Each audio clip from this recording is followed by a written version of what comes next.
Hello बच्चों, let's read this question. The question says hybridization of NiNH3 whole 6 2 plus and ZnNH3 whole 6 2 plus are option A both D2sp3, option B both sp3d2, option C D2sp3 and sp3d2 respectively, option D sp3d2 and D2sp3 respectively. The key concept for this question is hybridization of complexes, octahedral complexes, right क्योंकि हमारे पास यहाँ पे coordination number 6 mention है दोनों ही species के लिए, इसलिए हम लोग पर्टिकुलरली बात करेंगे hybridization of octahedral complexes.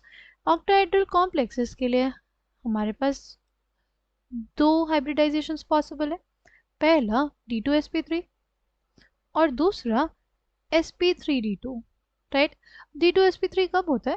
D2sp3 तब होता है जब हमारे पास इनर डी ऑर्बिटल इन्वॉल्व होता है हाइब्रिडाइजेशन में। क्या होता है? Inner D orbital involved in hybridization, right?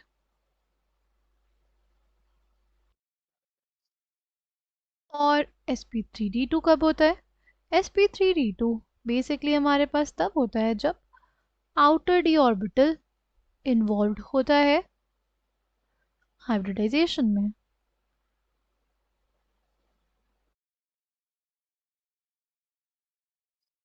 जिसमें हमारे पास इनर डी ऑर्बिटल इन्वॉल्व होता है हाइब्रिडाइजेशन में, उनको बोलते हैं इनर ऑर्बिटल कॉम्प्लेक्सेस, और जिसमें आउटर डी ऑर्बिटल इन्वॉल्व होता है उनको बोलते हैं outer D orbital complexes.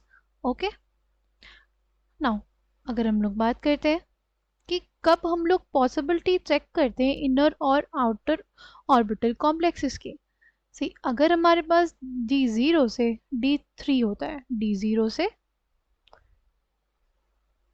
D3 होता है, तो हमेशा हमारे पास कौन से कॉम्प्लेक्सेस बनते हैं? हमेशा हमारे पास बनते हैं इनर ऑर्बिटल कॉम्प्लेक्सेस। कैसे, क्यों? Let's see. अगर हमारे पास D0 है, यानी हमारे पास जो डी ऑर्बिटल है वो क्या है? वेकेंट है। अगर वेकेंट डी ऑर्बिटल रहेगा तो हमारे पास आसानी से क्या हो सकता है? हाइब्रिडाइजेशन हो सकता है।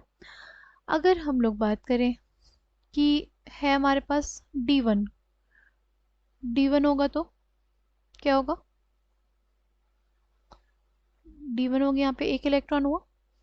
ये जो ऑर्बिटल्स हैं क्या है? ये जो n-1 d के ऑर्बिटल्स हैं ये वेकेंट है, तो ये आसानी से पार्टिसिपेट कर सकते हैं किसमें? हाइब्रिडाइजेशन में। तो हमारे पास क्या हाइब्रिडाइजेशन हो जाएगा उस केस में? D2sp3 हो जाएगा, राइट, क्योंकि हमारे पास ये जो d ऑर्बिटल्स है ये वेकेंट है, ये s ऑर्बिटल वेकेंट है, और ये p ऑर्बिटल हमारे पास क्या फॉर्मेशन हो जाएगा? D2sp3 का, जब हमारे पास D1 है। D2 के केस में भी ऐसे ही होगा। D2 अगर होगा तो क्या होगा? स्टिल हमारे पास ये दो d ऑर्बिटल्स वेकेंट है, s और p जो ऑर्बिटल्स है वेकेंट है, इसलिए D2sp3 हाइब्रिडाइजेशन। अगर D3 भी हो गया तो क्या होगा? D3 के केस में भी हमारे पास अभी ये दोनों d ऑर्बिटल्स वेकेंट है, तो D2sp3 हाइब्रिडाइजेशन, यानी D0 से D1 से हम लोग कहें D1 से D3 तक अगर हमारे पास कॉम्प्लेक्सेस बनेंगे तो हमारे पास D2sp3 हाइब्रिडाइजेशन होती है। ओके, अगर हम लोग बात कर ले D8 से D10, D8 से D10 कोई भी अगर कॉम्प्लेक्सेस होते हैं वो आउटर ऑर्बिटल कॉम्प्लेक्सेस होते हैं। वो कैसे कॉम्प्लेक्सेस होते हैं? वो आउटर ऑर्बिटल कॉम्प्लेक्सेस होते हैं। क्यों? वो भी देखते हैं।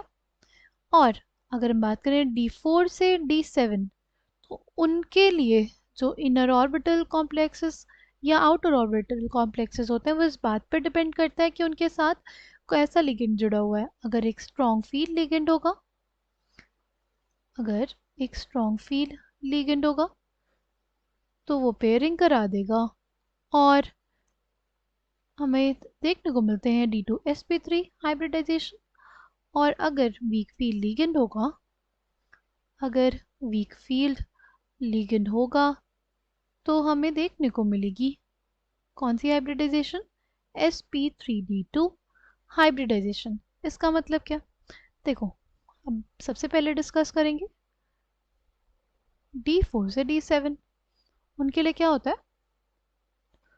ये हो गया हमारे पास n-1 d ऑर्बिटल, बेसिकली कहें 3d orbital.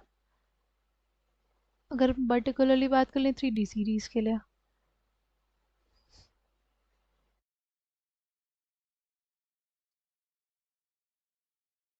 nd np, D4 से D7। देखो अगर हमारे पास वीक फील्ड लिगेंड है तो उसमें पेयरिंग नहीं होगी, और यहाँ पे हमारे पास ये डी ऑर्बिटल सिर्फ एक ही वेकेंट है, ये वाला तो वेकेंट नहीं है, इसलिए हमारे पास ये ऑर्बिटल्स इन्वॉल्व हो जाएंगे। कौन कौन से ऑर्बिटल्स इन्वॉल्व हो जाएंगे हाइब्रिडाइजेशन में, ये ऑर्बिटल्स इन्वॉल्व हो जाएंगे, और हमारे पास बन जाएगी sp3d2 हाइब्रिडाइजेशन, राइट।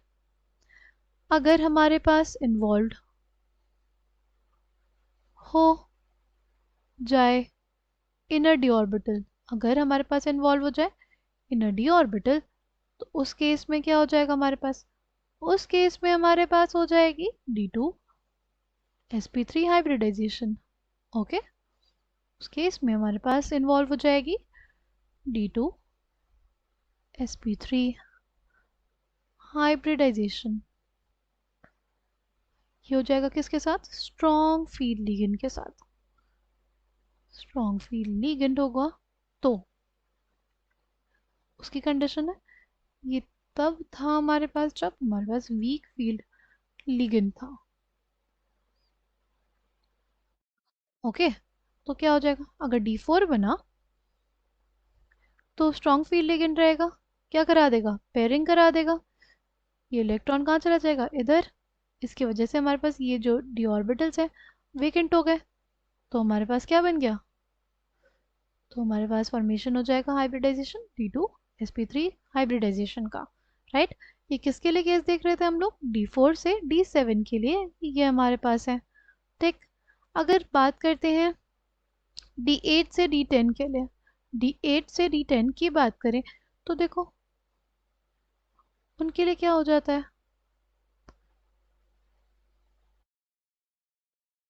D8 लिखते हैं 1 2 3 4 5 6 7 8।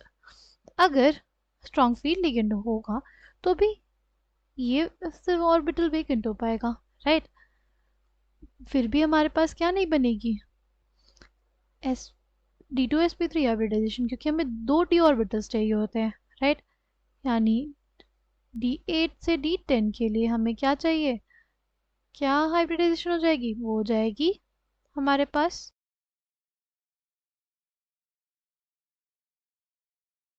sp3d2, right. क्या हो जाएगी इसमें sp3d2 हो जाएगी। अगर हम लोग देखें हमारे पास जो कॉम्प्लेक्सेस दिए गए Ni NH3 होल 6 2+ यानी निकल +2 ऑक्सीडेशन स्टेट में, निकल की बात करें, निकल अमोनिया के कॉम्प्लेक्स की बात करें तो हमारे पास है निकल NH3 होल 6+2, है ना।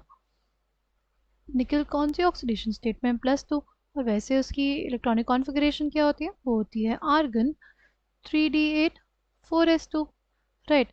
अगर निकल +2 कॉम्प्लेक्स बना है तो इलेक्ट्रॉनिक कॉन्फ़िगरेशन क्या होगी, आर्गन 3d8, d8 कॉम्प्लेक्सेस होंगे तो हमारे पास कौन सी हाइब्रिडाइजेशन होती है sp3d2 हाइब्रिडाइजेशन, बनाता है आउटर ऑर्बिटल कॉम्प्लेक्स, राइट। अगर बात करें जिंक NH3 होल 6+2 की,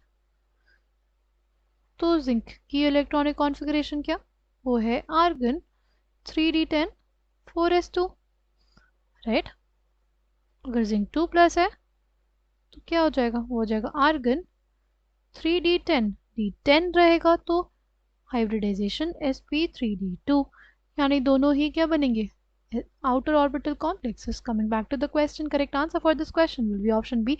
I hope you understood it well. Thank you and all the best.